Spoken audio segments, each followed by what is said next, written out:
Hello friends, आप सभी का बहुत बहुत स्वागत है यूट्यूब चैनल ज़िंदगी विदंशिका में। मैं हूं आप सभी के साथ यूट्यूब चैनल ज़िंदगी विदंशिका की होस्ट आरजे अंशिका चतुर्वेदी। और फ्रेंड्स, मैं उम्मीद करती हूं कि आप सभी बहुत अच्छे होंगे और आज मैं लेकर आई हूं आप सभी के लिए एक बार फिर से डे स्पेशल का ये खास वीडियो। तो फ्रेंड्स, जैसा कि आप सभी जानते हैं कि आज फरवरी महीने की 21 तारीख है और 21 फरवरी वर्ष 2025 का आज 52वां दिन है। और वर्ष 2025 में फ्रेंड्स अभी according to Gregory calendar 313 days यानी कि 313 दिन बाकी बचे हैं। इसी के साथ ही बात करूं अगर मैं आज के दिन की, तो आज दिन है शुक्रवार, फ्राइडे जुमा। और अगर हम देखें अपने हिंदी पांचांग को, तो आज हमारे हिंदी पांचांग के अनुसार फाल्गुन मास की कृष्ण पक्ष की अष्टमी तिथि है और साथ ही नवमी तिथि भी लग जाएगी कुछ घंटों के पश्चात। तो आइए फ्रेंड्स, शुरुआत करती हूँ आज के वीडियो की और बढ़ती हूँ वीडियो के फर्स्ट सेगमेंट की ओर। और आप सभी जानते भी हैं कि फर्स्ट सेगमेंट में मैं चर्चा करती हूँ उन घटनाओं की जो कि आज के दिन पूर्व में, पास्ट में, हमारे इतिहास में घटित हुई हैं। तो 21 फरवरी वर्ष 1613 में माइकल रोमानोव रूस के जार बने और तभी से वहां रोमानोव वंश का शासन स्थापित हुआ था।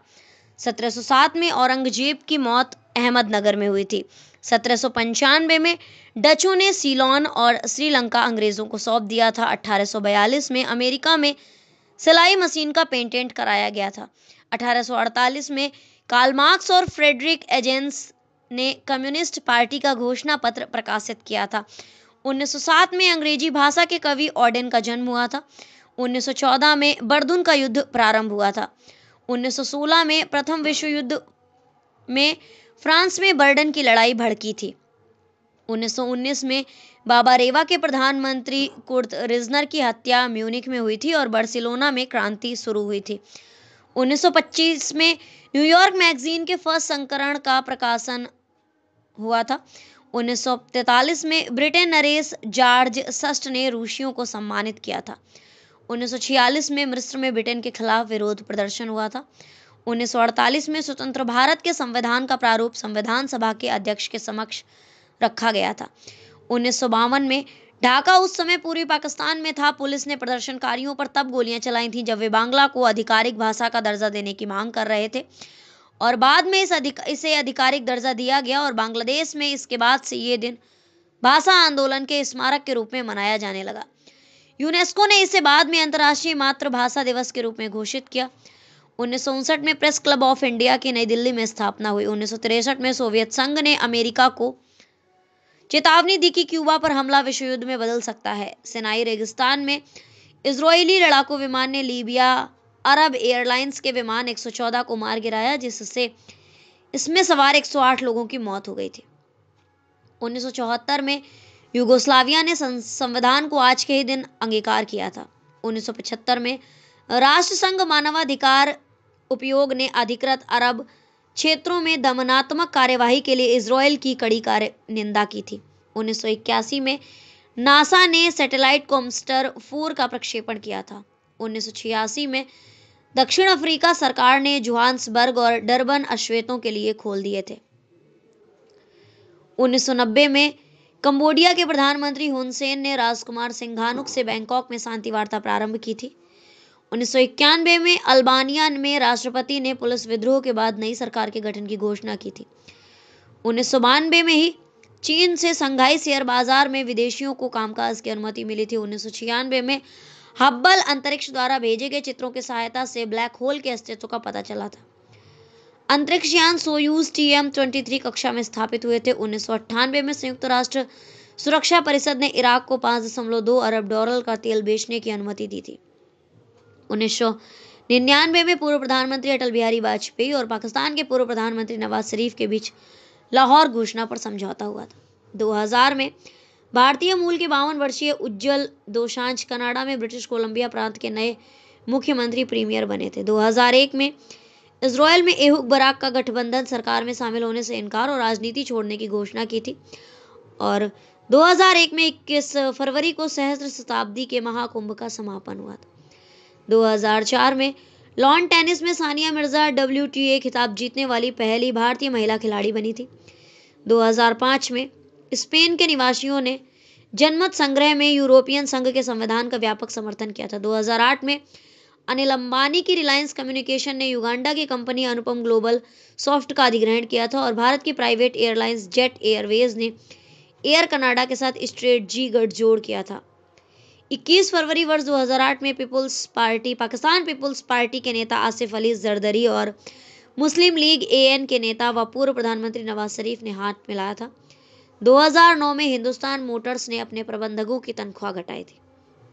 2010 में सऊदी अरब की सरकार ने महिलाओं को वकालत करने की अनुमति देने संबंधी कानून लाने का फैसला किया था। यह कानून महिलाओं को परिवार से जुड़े तलाक जैसे मुकदमों की पैरवी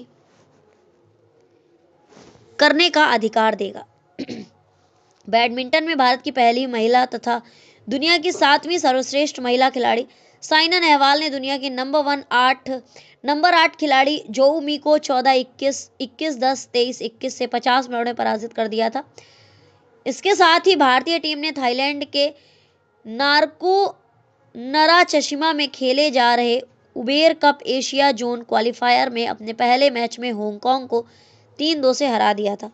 2013 में 21 फरवरी को भारत के हैदराबाद में सिलसिलेवार बम धमाकों में 17 लोगों की मौत हुई थी और करीब 119 लोग घायल हुए थे।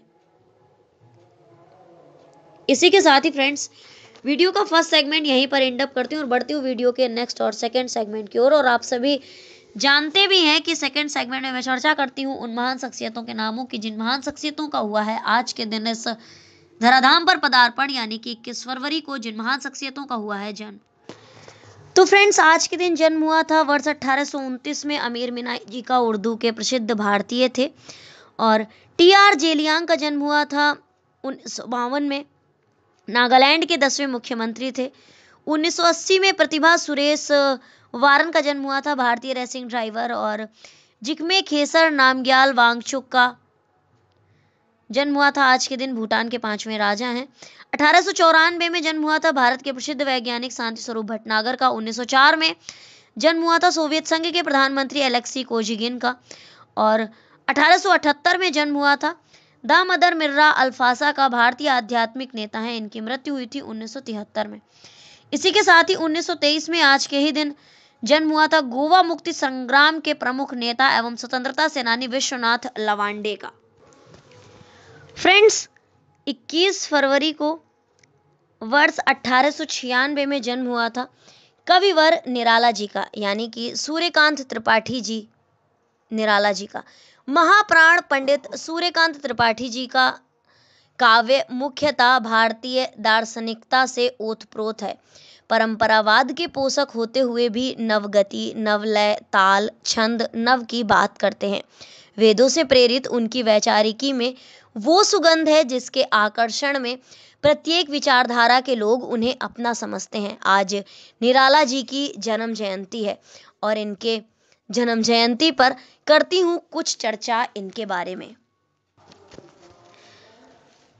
आधुनिक हिंदी कविता के शूर्य सूर्यकांत त्रिपाठी निराला ने आधुनिक हिंदी कविता को सर्वाधिक ऊंचाइयां प्रदान की हैं। तुलसीदास जी के बाद हिंदी में सर्वाधिक चर्चित कवि निराला जी को ही माना जाता है। 20वीं शताब्दी के पूर्वार्ध का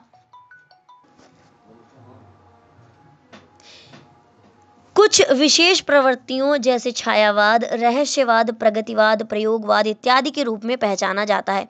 निराला जी इसी कालखंड के कवि हैं। वो छायावाद के प्रमुख स्तंभ होते हुए भी छायावादी प्रवृत्तियों का अतिक्रमण कर नए ढब ढांचे की कविताएं रचते हैं।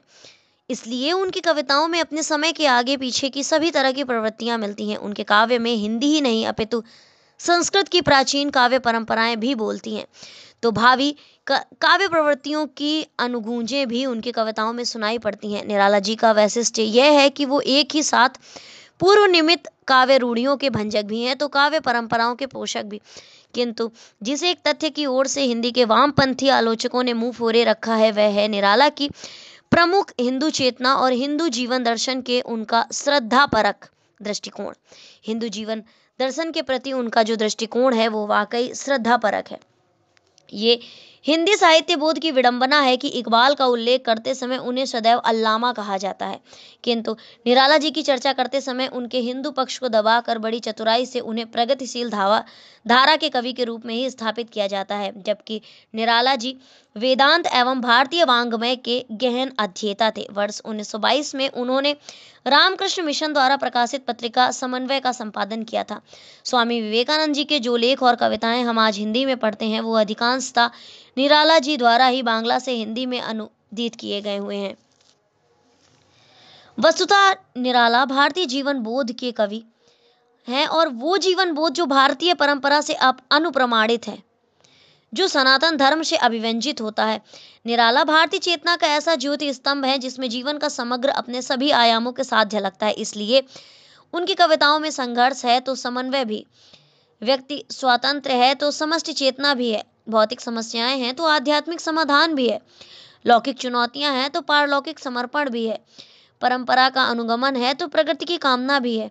इन सब के साथ है अपनी हिंदू अस्मिता का पर दृढ़ विश्वास। निराला जी की राम की शक्ति पूजा एक ऐसी समर्थ कविता है जिसमें उक्त सभी भाव अत्यंत कलात्मकता एवं गहरी संवेदना के साथ विन्यस्त हुए हैं।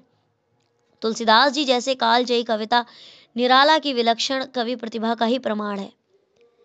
इतना ही नहीं, पद दलित हिंदू समाज के पुनरुत्थान की तीव्र भावना भी उनकी कविताओं में मिलती है। यदि ये भाव न होता तो महाराज शिवाजी का पत्र जैसी ज्वलंत रचना संभव नहीं होती, जिसमें मुगलों के दुर्निवार सांस्कृतिक प्रत्याघात की वेदना चित्रित हुई है।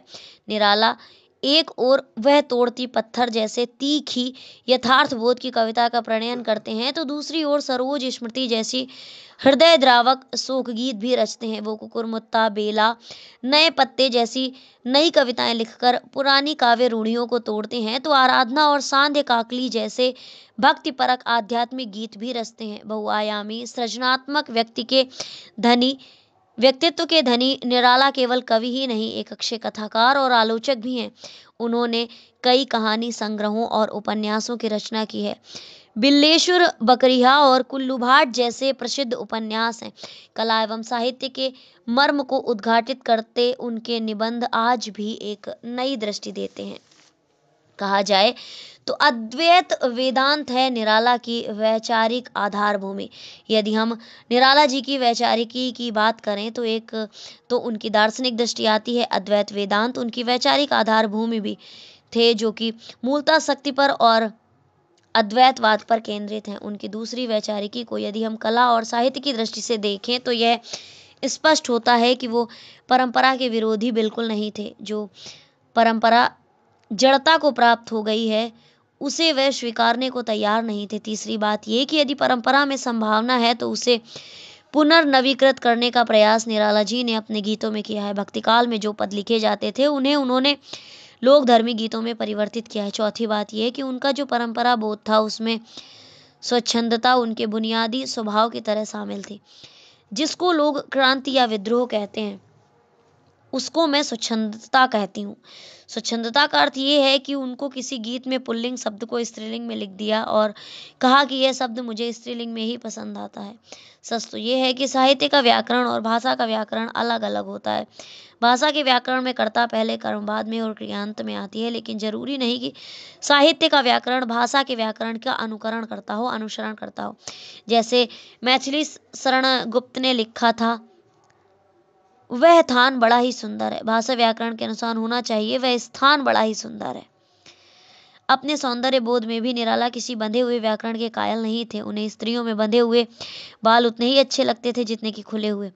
चूंकि वो बंगाल से आए थे, वहां जिस प्रकार स्त्रियां अपने बालों को सुखाती हैं, वही दृश्य उनके मन में घर कर गए थे।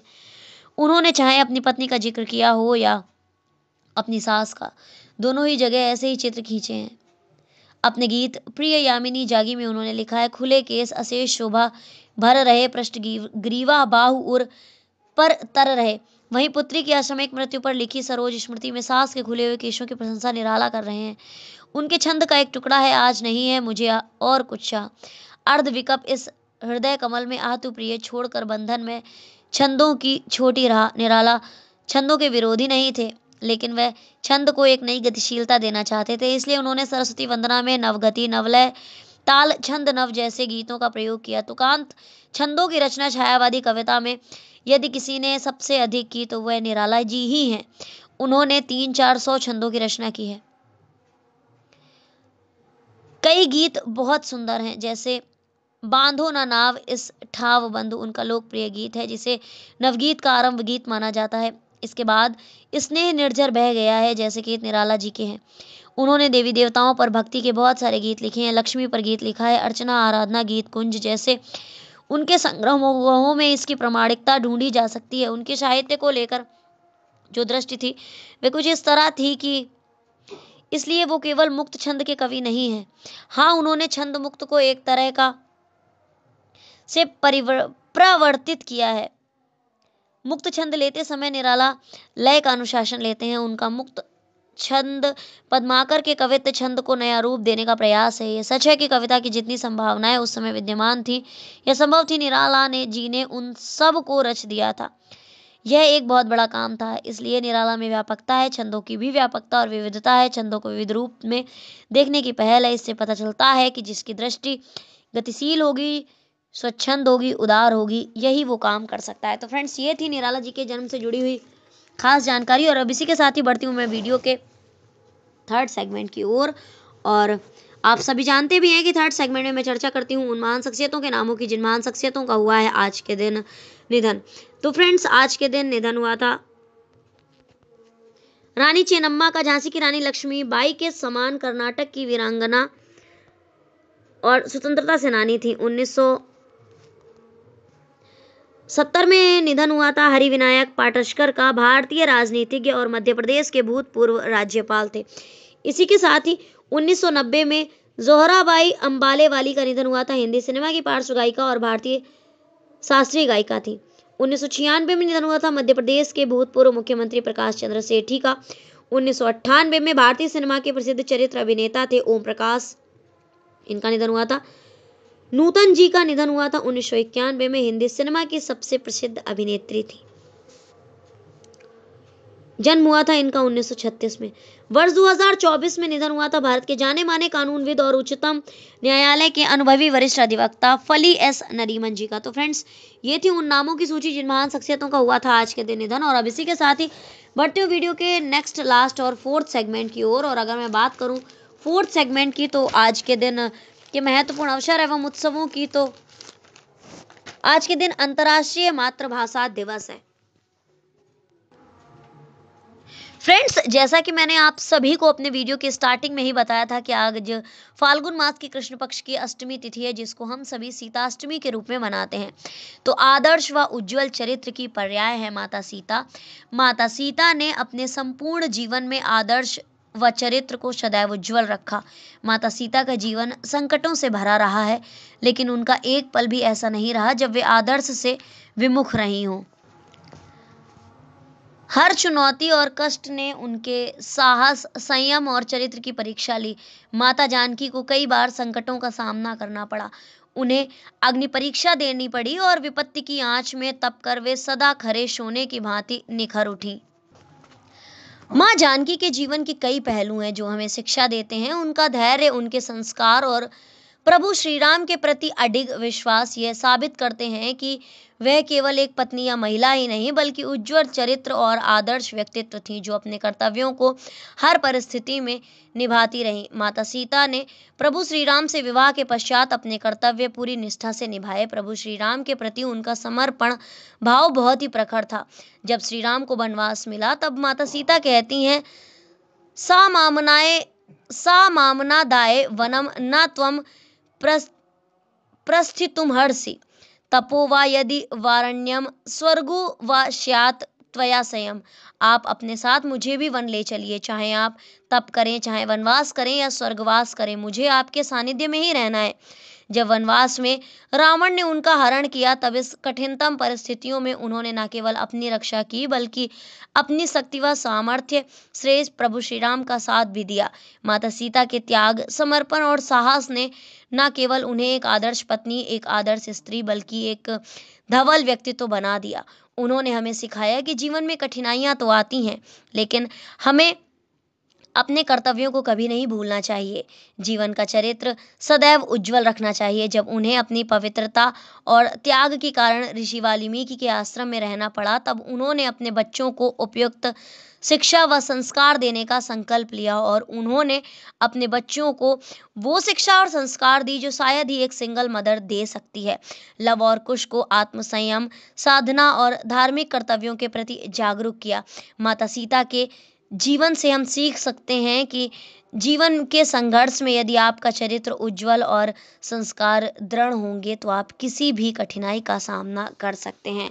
तो फ्रेंड्स, ये था माता सीता के जीवन चरित्र का कुछ छोटा सा दर्शन, और आज का डे स्पेशल वीडियो मैं यहीं पर वाइंड अप करती हूँ। आज सूर्यकांत निराला त्रिपाठी जी जो हैं उनका जन्म जयंती भी है और माता सीता की आज अष्टमी भी है।